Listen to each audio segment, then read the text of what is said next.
हे जंकीस, कैसे हो आप सब। स्वागत है आपका हमारी टेक न्यूज़ के एक और कमाल के एपिसोड में, जहां पर आज हम बात करने वाले हैं बहुत ही कमाल के टेक न्यूज़ के बारे में। तो चलिए जल्दी से वीडियो को स्टार्ट करते हैं। यहाँ पर जो पहली न्यूज़ आ रही है वो आ रही है व्हाट्सएप की तरफ से। व्हाट्सएप जल्दी ही एक नया फीचर लेकर आने वाला है, जिसमें अभी क्या है, अभी आप व्हाट्सएप में जैसे एक फ़ोन में अगर आप एक नंबर से यूज़ करते हो, अगर सेम नंबर आप दूसरे फ़ोन में अगर यूज़ करना चाहोगे तो पहले वाले फ़ोन से वो चीज़ अपने आप लॉग आउट हो जाती है। लेकिन अब व्हाट्सएप आपको 4 डिवाइसेस के अंदर एक ही टाइम में लॉगिन करने की परमिशन देने वाला है।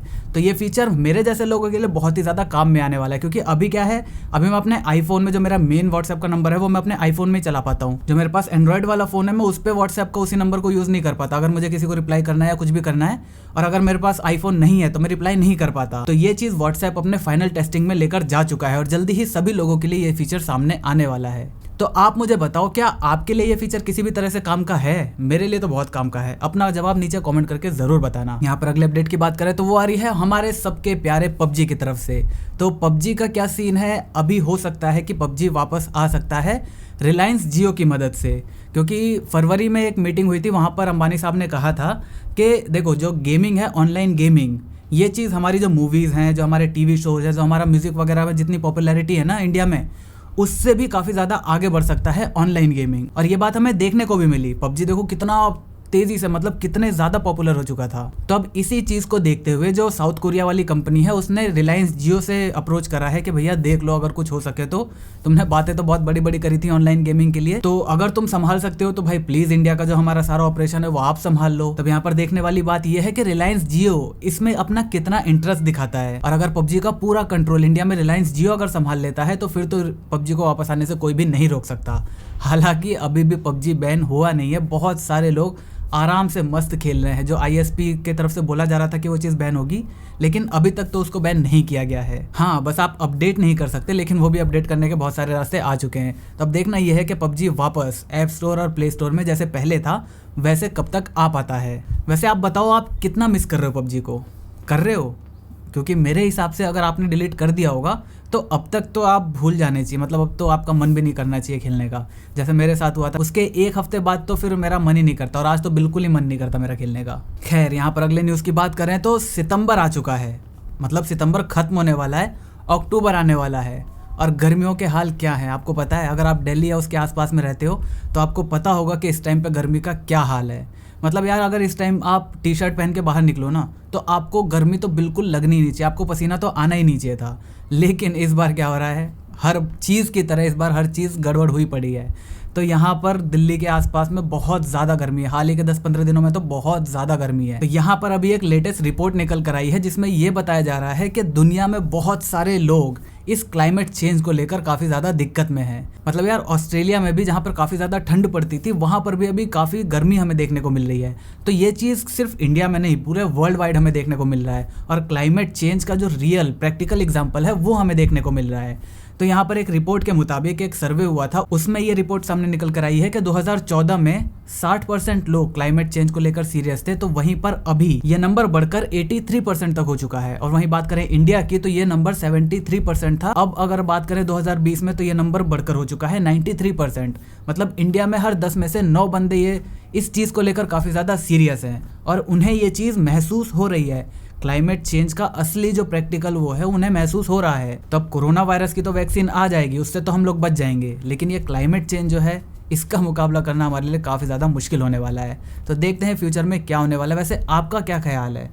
आपको क्या लगता है कि अब वो टाइम आ चुका है जब दुनिया की सारी पावर्स को मिलकर क्लाइमेट चेंज के ऊपर बड़े बड़े फैसले लेने चाहिए, जैसे कि हम इसके कोरोना वायरस के खिलाफ ले रहे हैं? मतलब पूरी दुनिया एक हो गई थी कोरोना वायरस के लिए, वैसे ही क्या हमें क्लाइमेट चेंज के लिए भी एक साथ होना चाहिए? नीचे अपना जवाब कमेंट करके ज़रूर बताना। यहाँ पर अगले अपडेट की बात करें तो वो आ रही है पेटीएम की तरफ से। आपको पता ही होगा, हाल ही में कुछ टाइम पहले, 1-2 दिन पहले, पेटीएम को जो है गूगल प्ले स्टोर ने अपने प्ले स्टोर से बाहर निकाल दिया था। क्यों? क्योंकि वो गूगल की कुछ पॉलिसीज़ को बेयर नहीं कर रहा था। जैसे आपने ड्रीम 11 वाले जितने भी इस तरह के MPL हो गया, ड्रीम 11 हो गया, ये सारे ऐप्स जो हैं वो आपको गूगल प्ले स्टोर पर देखने को नहीं मिलेंगे, क्योंकि ये चीज़ जो गैम्बलिंग वाला सिस्टम है, मतलब आप कह लो इसे कि हाँ भाई, तुम्हारे प्लेयर की जो चॉइसेस हैं और लक के ऊपर नहीं, तुम्हारे टैलेंट के ऊपर ये गेम्स डिपेंड करते हैं, तो कहने की बात है, लेकिन कुल मिलाकर है तो वो अगर देखा जाए तो गैम्बलिंग ही एक टाइप का। तो उसी तरह का कुछ स्क्रैचिंग सिस्टम पेटीएम भी लेकर आया था। उसमें आपको अलग अलग प्लेयर्स के नाम मिल रहे होंगे। जब आप कुछ पेमेंट कर रहे होगे तो आपको कैशबैक मिलेगा, उसमें स्क्रैच करोगे तो प्लेयर्स के नाम मिलेंगे। तो उसके थ्रू उनका एक अलग अपना पेटीएम वालों का टूर्नामेंट वगैरह चल रहा था। तो ये चीज़ जो है इसने गूगल ने बोली कि भैया देखो ये हमारे पॉलिसी के खिलाफ है, ऐसे तुम नहीं कर सकते। तो हालांकि अब वो कुछ टाइम बाद ही, मतलब कुछ घंटे बाद ही वो प्ले स्टोर पर वापस आ गया पेटीएम। लेकिन अब यहाँ पर पेटीएम ने अपना गुस्सा इस तरह से निकाला है कि भाई तुम करो तो रासलीला, हम करें तो कैरेक्टर ढीला।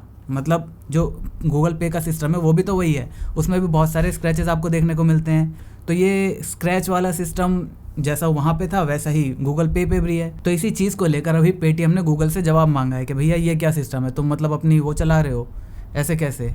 तो अभी देखना ये है कि गूगल इस पर अपना रिस्पॉन्स क्या देता है। यहाँ पर अगले अपडेट की बात करें तो वो आ रही है गूगल पे की तरफ से। गूगल पे अपना एक नया ट्रांजैक्शन सिस्टम लेकर आने वाला है जो कि NFC बेस्ड होगा।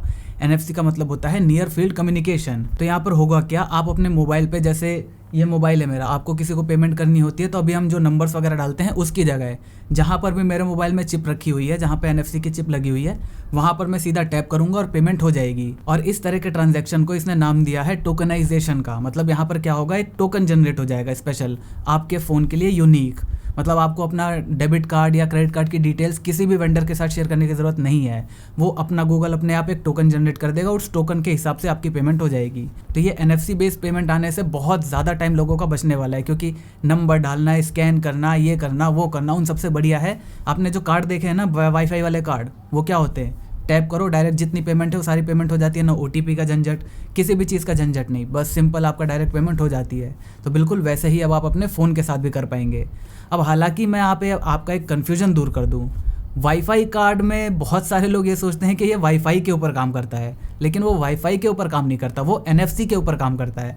NFC क्या है, एक नियर फील्ड कम्युनिकेशन सिस्टम है जो कि बहुत ही कम दूरी पे काम करता है। मतलब 4 सेंटीमीटर, इतना, इससे भी कम। अगर इससे ज़्यादा डिस्टेंस हुई तो वो काम नहीं करेगा, इससे कम डिस्टेंस हुई तो वो काम करेगा। और ये बहुत ही ज़्यादा फास्ट होता है और बहुत ही ज़्यादा सिक्योर भी होता है। तो जो आप वाईफाई वाले कार्ड को वाईफाई समझते हैं, वो वाईफाई नहीं है, बल्कि वो एक NFC कार्ड होता है। तो यहाँ पर मेरा आपको बताने का मतलब ये है कि जो वाईफाई है वो एक टेक्नोलॉजी है।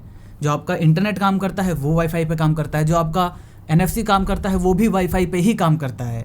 लेकिन आप वाईफाई को सिर्फ इंटरनेट नहीं समझ सकते। फॉर एग्जाम्पल, जैसे बहुत सारे लोग अगर किसी चीज़ की फ़ोटोकॉपी निकालनी होती है तो वो लोग क्या कहते हैं, भाई इसका एक ज़ेरॉक्स निकाल के ले आना। तो ज़ेरॉक्स वहाँ पे कोई फ़ोटोकॉपी करने का तरीका थोड़ी है। ज़ेरॉक्स तो एक कंपनी है जो कि फ़ोटोकॉपी बनाने की मशीन बनाती है। लेकिन वो ज़ेरॉक्स जो मशीन है वो इतनी ज़्यादा फेमस हो गई कि लोगों ने क्या करा, जो फ़ोटोकॉपी नाम है उसी को ज़ेरॉक्स का नाम दे दिया। बिल्कुल इसी तरह है ये एक मोबाइल डिवाइस है, इसका नाम स्मार्टफोन है, हम इसे स्मार्टफोन कहेंगे, मोबाइल नहीं कहेंगे। हमारा जो लैपटॉप है वो भी एक मोबाइल है, हमारी जो बाइक है वो भी एक मोबाइल है। मोबाइल डिवाइसेस क्या होते हैं, जिसको हम एक जगह से दूसरी जगह ले जा सकें। मेरा जो कैमरा है वो भी एक मोबाइल है। लेकिन अब क्योंकि मोबाइल जब स्टार्टिंग में आया था तो इस चीज़ को मोबाइल कहने लगे, इसीलिए पूरी दुनिया इस चीज़ को मोबाइल ही कहती है, जबकि ये मोबाइल नहीं है, ये एक स्मार्टफोन है।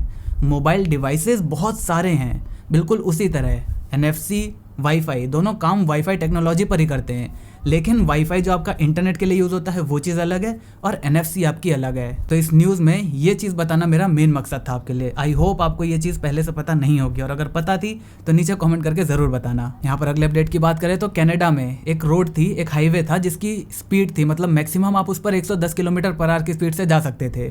तो वहाँ पर एक टेस्ला की गाड़ी आई जो कि 150 किलोमीटर पर आवर की स्पीड से जा रही थी। तो अब ऑब्वियसली वहाँ पर जो पुलिस वाले थे उन्होंने उसका पीछा करना शुरू करा कि भैया इतनी तेज़ क्यों जा रही है, तुम तो लिमिट पार कर रहे हो। तो वही चलान वलान काटने के लिए पीछा करा। अब पीछा करते करते जब वो गाड़ी रुकी कहीं पर, मतलब आगे जाके किसी जगह पर रुकी, तो वहाँ पर जब उसकी खिड़की खोलकर देखा गया तो पता चला कि जो भैया ड्राइवर था और जो उसके साइड में उसका बैठा हुआ दोस्त था, दोनों के दोनों गाड़ी की जो सीट है उसको पूरा पीछे करके मस्त सो रहे थे और गाड़ी को चला दिया था ऑटो पायलट पे। मतलब 150 किलोमीटर पर आवर की स्पीड से गाड़ी चल रही थी ऑटो पायलट पर।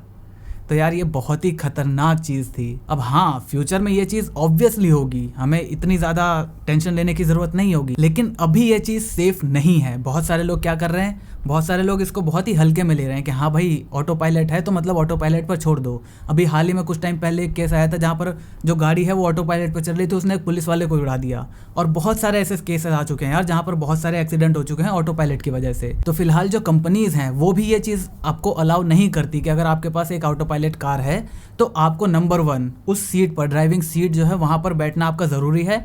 दूसरा, आप बिल्कुल रिलैक्स नहीं हो सकते, आप छोड़ दो उसको, हैंडल छोड़ सकते हो, सामने देखते रहो आप, मतलब फ़ोन पे भी थोड़ा बहुत काम कर सकते हो, लेकिन ये नहीं है कि आप सो ही जाओ बिल्कुल अपनी गाड़ी को, उसका सीट को पीछे करके। तो ये चीज़ जो है वो हमें अभी दिखाता है कि कितने लापरवाह लोग अभी जो सेल्फ ड्राइविंग कार है उनको कितनी लापरवाही से हैंडल कर रहे हैं। तो मेरे हिसाब से तो यार अभी बहुत ज़्यादा है जो रूल्स हैं ना ये सेल्फ ड्राइविंग कार्स के लिए, उसको बहुत ही टफ करना पड़ेगा स्टार्टिंग के टाइम में। जब ये चीज़ सेफ हो जाएगी तब ये चीज़ हटा सकते हैं, लेकिन अभी के लिए तो रूल्स को टफ बनाना बहुत ही ज़्यादा ज़रूरी है। यहाँ पर हम लास्ट अपडेट की बात करें तो वो आ रही है नासा की तरफ से। नासा अभी टेस्टिंग कर रहा है सेल्फ ड्राइविंग, मतलब हर चीज़ अब ऑटोमेटिक ही होगी। तो ये ऑटोनोमस लैंडिंग की टेस्टिंग कर रहा है।